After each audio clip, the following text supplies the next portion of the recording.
assurer la sécurité alimentaire des Marocains et augmenter en même temps les revenus des agriculteurs représentent des objectifs ambitieux, néanmoins réalisables grâce à l'amélioration de la productivité des terres agricoles. Dans le cadre du plan Maroc vert et d'une collaboration entre le ministère de l'Agriculture et le groupe OCP, en 2010, a été lancé le projet Fertimap ou les cartes de fertilité des sols. L'intérêt du groupe OCP pour ce projet-là, c'est avant tout d'améliorer la notion d'utilisation des engrais en termes de quantité et de qualité. Plus de qualité qu'en quantité, c'est-à-dire donner aux fermiers un engrais adapté en fonction de la culture, de la région et de ses besoins, sans excès ni moindre mesure. Plus de 6 années de travail ont permis d'inventorier et de numériser les cartes pédologiques existantes portant sur 7 millions d'hectares et de cartographier 2 autres millions d'hectares. Le projet a également porté sur l'évaluation des sols cultivés.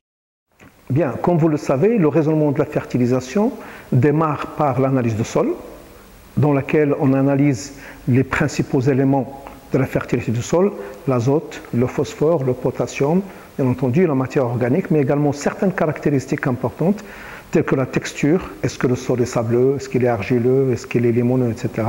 Mais également le pH du sol et la matière organique. À partir de ces différents éléments, les spécialistes de sol peuvent les interpréter en fonction des exigences des cultures. Nous savons que certaines cultures demandent plus de potassium que d'autres, d'autres cultures demandent plus que d'azote et d'autres, en fonction du niveau de productivité.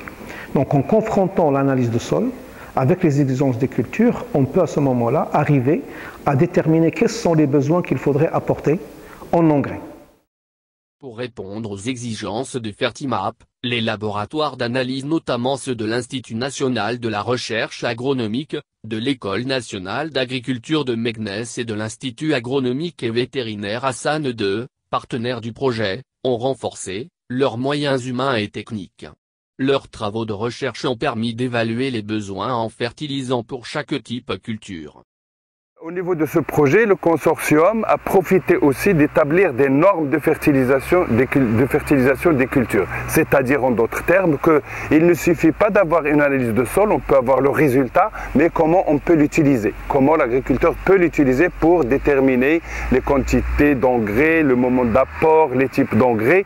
Et c'est pour ça que ce travail-là, c'est ce qu'on appelle l'interprétation des analyses et les recommandations d'engrais, ils sont faits à travers des essais que nous menons sur le terrain, sur des parcelles d'agriculteurs pour calibrer ces analyses qui nous permet justement de déterminer à partir de ces essais quelles sont les quantités d'azote, de phosphore et de potassium apportées pour chaque culture en fonction du rendement escompté, quel type d'engrais, mais aussi à quel moment on doit apporter ces engrais. Et c'est ce qu'on appelle les recommandations d'engrais, ils sont faits à travers ces essais de fertilisation.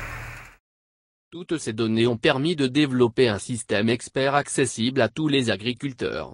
Ce système réalise un rapprochement entre l'état de fertilisation des parcelles et les cultures prévues, ce qui lui permet de préconiser les engrais à appliquer au cours des différentes phases des cultures. Alors une composante du projet qui est visible parce qu'elle est disponible sur le net, c'est le système expert pour le conseil en fertilisation qui est disponible à l'adresse fertimap.ma. Donc c'est un système unique en son genre au Maroc et en Afrique.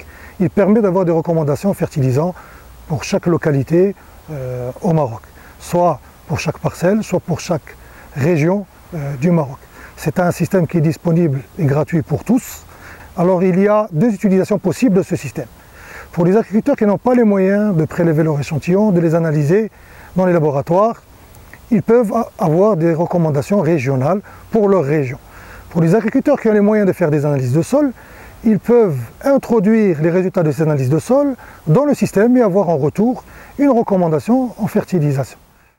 En vue de vulgariser les résultats du projet Fertimap et permettre aux conseillers agricoles et aux agriculteurs de se l'approprier, des séances de formation ont été organisées.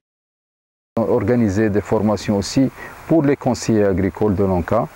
Et c'était une 60aine de conseillers dans 3 grandes régions. C'était à Stade pour les zones sud, c'était aussi à Kenitra pour les zones nord et c'était à Meknès pour les zones de l'oriental et de la montagne.